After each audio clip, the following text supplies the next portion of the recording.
Hello YouTube, bienvenue dans cette nouvelle vidéo et aujourd'hui c'est une vidéo hyper particulière parce que ça fait officiellement un an que du coup j'ai commencé cette chaîne YouTube et c'est juste ouf en fait je pensais même pas faire des vidéos pendant un an, c'est juste qu'un jour je me suis dit vas-y je vais tenter et tout et puis bah du coup j'ai commencé à faire ces vidéos etc. Et bah ça m'a fait hyper plaisir, j'adore partager du contenu avec vous, j'adore faire ces vidéos, vraiment je prends hyper plaisir à monter les vidéos, à trouver des idées, à vous les poster, vraiment j'adore ça. Même si parfois c'est vrai que je poste pas forcément hyper régulièrement, c'est quelque chose que j'aimerais bien améliorer un petit peu. Mais du coup, voilà, donc ça fait officiellement un an que du coup bah, cette chaîne existe et que du coup vous êtes un petit peu plus nombreux à chaque fois à bah, vous abonner et franchement merci beaucoup de vous abonner. Je sais que bah, le chiffre ne paraît pas énorme, mais pour moi ça représente énormément parce que bah, mine de rien, vous êtes quand même 50 à être abonnés à cette chaîne. Et bah même si c'est pas forcément ces 50 personnes qui regardent mes vidéos à chaque fois, et ben juste une vue en fait ça me touche énormément. Donc voilà, enfin je voulais juste vous remercier pour ça. Que vous soyez de passage, que vous ayez juste abonné, que vous ne regardiez pas forcément souvent mes vidéos, que... Enfin bref, juste merci d'être là. Voilà. Et sinon, aujourd'hui, du coup, pour fêter un peu ces un an de cette chaîne, je me suis dit que ça pourrait être cool bah, d'apprendre un peu plus à se connaître. Parce que, bah, en fait, j'ai pas fait de tag un peu, apprends à connaître la personne que je suis, etc. Et vu que ça fait un an, je me suis dit, bah, ça pourrait être cool de faire ça. Et je sais que, du coup, Agathe, donc de la chaîne Brunel, a fait un tag il y a... Ouh, ça fait un petit bout de temps maintenant. Ça fait quelques mois, je crois que ça fait 5 mois à peu près, quelque chose comme ça, qu'elle a créé le tag Apprenez à connaître la lectrice que je suis. Et du coup, je me suis dit que c'était parfait pour cette vidéo. Donc du coup, c'est parti pour ce tag. Du coup, la première question c'est depuis quand lis-tu et depuis quand as-tu commencé ton blog? Donc du coup, moi en fait depuis que j'arrive à me souvenir, j'ai toujours aimé la lecture. C'est vraiment quelque chose que j'ai toujours aimé.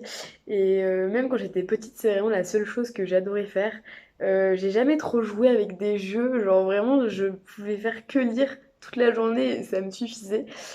Mais c'est vrai que vers le collège à peu près, quand j'ai découvert un peu bah, toutes les séries style Vampire Diaries, Pretty Little Liars, etc., et ben j'ai un peu laissé la lecture de côté et je regardais énormément de séries.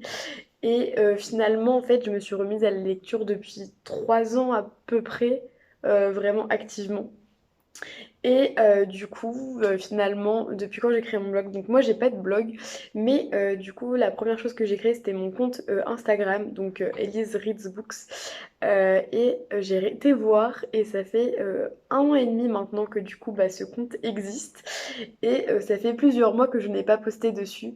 En fait, depuis que j'ai commencé YouTube, j'ai un peu du mal à revenir sur Insta et à poster parce que la photo, ça me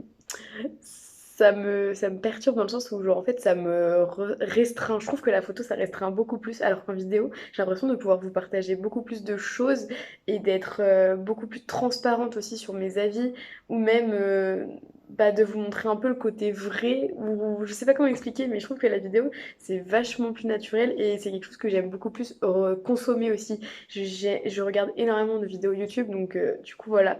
Mais donc du coup voilà, ça fait un an que je suis sur YouTube et 1 an et demi que du coup j'ai ce compte Instagram. Donc voilà. Ensuite, la deuxième question c'était la pépite de ta bibliothèque, donc que ce soit le livre le plus beau, le livre auquel tu es le plus attaché émotionnellement. Et alors du coup, moi, je n'ai pas du tout ma bibliothèque avec moi puisque j'ai emménagé dans un nouvel appartement. Et du coup, j'ai pris juste les deux trois livres de ma palle ou que je vais lire prochainement. Donc, du coup, je n'ai pas le livre vraiment pépite de ma bibliothèque. Mais si je devais en choisir qu'un, je pense que ça serait l'édition magnifique qu'on m'a offerte quand j'étais plus jeune du Petit Prince. Vraiment, je la trouve super belle cette édition. Si j'arrive à vous trouver des images ou des vidéos, peut-être que j'essaierai de l'insérer. Mais vraiment, cette édition, je l'adore. Elle est vraiment trop trop belle. personnel et bah, vu que c'est offert par un membre de ma famille, vraiment ça me touche beaucoup et c'est une histoire que j'ai beaucoup relue donc du coup voilà. Ensuite, la question numéro 3 c'est ton souvenir le plus cocasse avec la lecture, enfin en rapport avec la lecture. Et bah en fait, comme je le disais quand j'étais plus jeune, donc que ce soit en grande section, etc., ce que je faisais souvent, c'est que la nuit, j'en suis pas très fière, mais en gros, souvent la nuit, bah en fait, je faisais semblant de dormir et quand j'entendais mes parents monter pour aller se coucher, et que j'attendais un peu pour qu'ils s'endorment, etc. Je rallumais en fait la lumière dans ma chambre et je continuais à lire genre pendant toute la nuit, etc. quand un livre était vraiment trop addictif. Ça m'est pas non plus arrivé toutes les nuits, mais ça m'est arrivé quand vraiment la lecture, j'adorais, j'adorais. Et une fois, je me souviens, mon père s'était levé et il m'avait surprise en train de lire en plein milieu de la nuit. Et franchement, je me rappelle qu'il savait pas trop entre m'engueuler ou alors rigoler. Mais du coup, voilà, c'était un souvenir assez cocasse. Genre, sur le moment, je pense que j'étais pas très fière, mais franchement, quand j'y repense, c'est trop marrant. Donc ensuite, la question c'est the livre, en tout cas le livre qu'il faut absolument lire dans sa vie selon moi. Pour moi, du coup, je vais rejoindre avec la plus belle édition du livre que j'ai, du coup c'est Le Petit Prince, parce que du coup c'est un des livres qui je trouve est vraiment intergénérationnel, dans le sens où moi je l'ai lu quand j'étais plus jeune, et du coup on a une première lecture de ce livre. Et je l'ai relu une à deux fois il n'y a pas si longtemps que ça. Et j'ai vraiment vu tous les messages en fait qui sont derrière, qui sont hyper importants et qui au final n'est pas forcément décelé à la première lecture. Et c'est un livre qui vraiment s'adresse à tout âge et je trouve que tout est super beau, le message, l'écriture, vraiment c'est très pur comme livre. Mais c'est quelque chose que j'adore dans ce livre. C'est vraiment... c'est très simple, c'est abordable pour tout le monde et je trouve que c'est hyper important comme lecture. Donc pour moi, ça serait The livre à lire dans sa vie. Ensuite, cinquième question, c'est ton rapport avec ta pile à lire.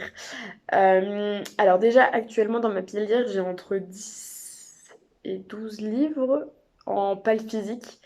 Et mon rapport avec cette pile à lire, bah, c'est assez... comment dire, c'est assez mitigé. C'est-à-dire que parfois, ça va me stresser d'avoir autant de livres non lus sur mon étagère. Et je me dis, bah, quelque part, c'est de l'argent que j'ai dépensé et je les lis même pas, ces livres. Alors que, bah, en plus, dans certains livres de cette palle, ça fait presque un an que je les ai achetés. Et bah, du coup, ça me stresse parce que je me dis, il faudrait quand même que tu les lises, t'abuses, ça fait un an et demi que tu as dépensé cet argent, tu les as même pas lus, etc. Et d'un autre côté, je me dis, oui, mais quand même, ça me laisse le choix, etc. Et du coup, je pense que j'aime bien avoir une pile à lire, mais si ça commence à devenir plus important qu'une vingtaine de livres, ça sera vraiment pas gérable pour moi. Donc voilà, je sais qu'il y en a qui ont genre 50, 100 livres juste dans votre pile à lire, mais franchement, je vous admire. Je sais pas comment vous faites pour gérer la pression. Genre, moi, je les verrais, je me sentirais coupable de moi-même. Je me dirais, t'as acheté ça, ça se trouve, tu vas jamais le lire, etc. Donc voilà, en plus, j'essaye vraiment de réduire au maximum cette pile à lire parce que en fait j'ai perdu un peu ce côté de tu vas acheter un livre en librairie qui te donne trop envie et tu le commences direct le soir en rentrant et ça vraiment c'était un truc que je faisais hyper souvent avant et ça me manque en fait parce que quand vous allez en librairie et que vous achetez un livre en fait c'est parce qu'il vous fait souvent envie sur le moment et du coup parfois je me suis rendu compte que j'ai acheté un livre qui me faisait grave grave envie et je le lisais pas tout de suite et en fait au fur et à mesure des mois et ben je me suis rendu compte que bah finalement il me donnait plus trop envie que ça où j'avais perdu un peu ce côté bah, du bon moment pour le lire.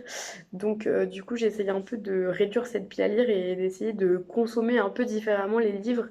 Je sais pas si je ferai peut-être une vidéo sur ce sujet, mais c'est vrai que ma réflexion autour de l'achat des livres, elle a énormément changé. En un an, je suis sur Instagram, enfin Bookstagram et Booktube du coup.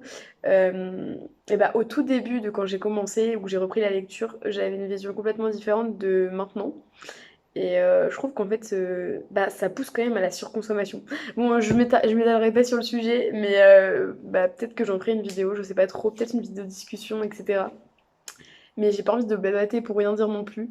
Enfin bref, du coup voilà mon rapport avec ma palle, on va dire que ma palle si elle est petite, donc une dizaine de livres ça va, mais si je pense que ça dépasse 20 livres ça va commencer à être beaucoup trop de pression pour moi. Donc voilà. Sinon en sixième question, c'est quelle est ta référence en avis lecture, donc quelqu'un sur qui tu peux suivre les recommandations, tu sais que tu vas aimer et que tu vas avoir le même ressenti que cette personne-là. Et j'ai eu du mal à répondre à cette question parce qu'en fait, je trouve que sur certains genres de lecture, je vais rejoindre pas mal de personnes, mais parfois sur d'autres genres, et ben en fait, je vais pas rejoindre la personne. Donc j'ai eu un peu du mal à répondre à cette question, mais c'est vrai qu'il y a une booktubeuse vers laquelle bah, j'ai les mêmes un peu ressentis sur les livres, et je dirais que c'est Estelle de About Estelle, parce que du coup je trouve qu'on apprécie énormément les mêmes styles de lecture, donc le contemporain, la romance et bah, du coup la fantasy, et vraiment elle a recommandé des livres que j'ai vraiment beaucoup aimé et qu'elle a aussi beaucoup aimé, donc je pense que je dirais que c'est Estelle parce que en plus je trouve que c'est une fille qui est hyper honnête et vraie et elle est trop drôle, et du coup en fait quand elle recommande un livre je sais exactement en fait comment elle l'a ressenti et tout, et du coup je me dis ok elle a ressenti ça donc moi je devrais ressentir au moins ça, etc. Donc ouais c'est quelqu'un avec qui je sais que bah, les avis lecture qu'elle a je peux assez me fier à elle dans le sens où on a à peu près les mêmes goûts je pense. Donc voilà. Ensuite, la sixième question, c'est le livre qui te tente là, maintenant. Et en fait, bah, je sèche un peu sur cette question. Parce que en ce moment, bah, j'ai pas tant de livres que ça qui me tentent. Mais bah, la pile à lire que j'ai fait pour le Magical Readathon, je vous mets la vidéo en barre d'infos.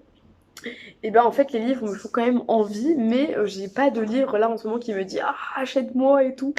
Donc j'en ai pas, mais je suis quand même pressée de lire les livres que j'ai mis dans cette pile à lire. Donc je savais pas trop quoi répondre à cette question. La question numéro 8 c'est est-ce que tu planifies tes lectures? Et là c'est oui et non. Parce que, par exemple, souvent au début du mois, j'essaye de me dire, oh, je vais lire tel livre, mais je me mets pas trop la pression, dans le sens où bah, parfois en début du mois, tu sais pas ce qui peut arriver. Tu sais pas si tu vas être chargé au niveau du travail, tu sais pas si parfois dans ta vie perso, il va se passer des trucs, si tu auras plus ou moins de temps. Et du coup, en fait, parfois, je peux me prévoir un certain nombre de livres à lire, ou je peux me prévoir tel livre et tel livre, et au final, je lis pas ces livres-là, ou je lis pas autant de livres que prévu, mais je planifie pas non plus, telle semaine, je dois lire tant de pages, tel jour, il faut que j'ai fini tel chapitre, etc. Je sais qu'il y a des gens qui font ça, mais moi, je fais pas du tout ça, parce que j'ai pas du tout envie de me mettre la pression.